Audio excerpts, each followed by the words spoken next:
And what this year's index shows us is something pretty paradoxical.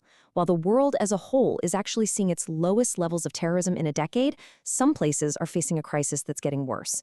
So let's break down these surprising trends. So what's the real story here? Is global terrorism getting worse, or is it getting better? Now, if all you saw were the headlines, you'd probably think it's getting worse, right? Well, the data tells a different story.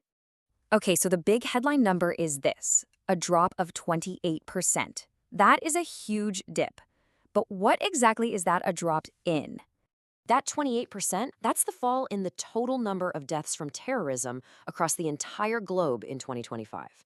And look, that is genuinely good news. We haven't seen a number that low in over a decade. But, and this is a big but, that positive global trend is exactly what makes the story in some specific regions so alarming. Okay, so that's the big picture, this really surprising global trend. But that's where the story starts to get complicated. And our first stop is Pakistan, where the trend is, well, it's going in the complete opposite direction. This is where that global average just gets thrown out the window. For the first time ever, Pakistan is now ranked #1 on the Global Terrorism Index. Think about that. That means it's now considered the single country most impacted by terrorism in the whole world. And that ranking isn't just a label, it's backed by some really tough numbers. The country saw 1,139 deaths from terrorism in 2025. That's a 6% increase from the year before, and it's the highest death toll Pakistan has seen since all the way back in 2013. And what you see here is that 2025 wasn't just a blip. Not at all. This is the 6th year in a row that deaths from terrorism have gone up in Pakistan. That's not a fluke, it's a deeply worrying pattern. So what's the engine driving this alarming rise? The report points a finger very clearly at one group that's become incredibly dominant. And that group is the Tehrik-i-Taliban Pakistan, or as most people know them, the TTP. And get this, according to the index, they aren't just the deadliest group in Pakistan. They're now the 3rd deadliest in the entire world. And just look at the scale of their operations here. It's kind of mind-blowing. The TTP was responsible for over 2/3 of all terror attacks in Pakistan. 2/3. That is an incredible level of dominance for just one group. And it's not just that the TTP is dominant, they're actually growing. The report looked at the 4 deadliest terror groups on the planet. Islamic State, JNIM, Al-Shabaab, and the TTP. And out of all of them, the TTP was the only one that actually increased its number of attacks last year. A jump of 24%, in fact. So to really understand why this is happening, you can't just look inside Pakistan. The report says you have to look across the border to Afghanistan. And the report's authors, they don't mince words. They say it right here.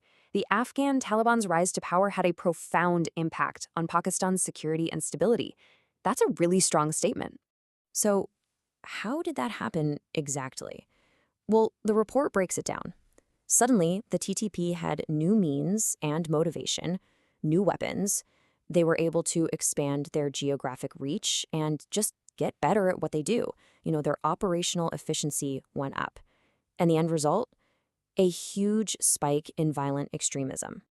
Okay, let's zoom back out for a second. Let's put Pakistan's really tough situation back into that bigger global context we started with. Because it really is a world of contrasts. And this table just lays it all out so clearly. You've got the global average for deaths way down at -28%, but Pakistan up 6%. Then you look at sub-Saharan Africa, which has become the new global epicenter. And here's a wild one. The West has seen incidents jump by 280%. Now, it's worth saying that's from a much lower starting point, but still, what a contrast. All right, so let's just quickly wrap up the key takeaways here. First, global terrorism deaths are down, which is great, but the threat itself is just shifting.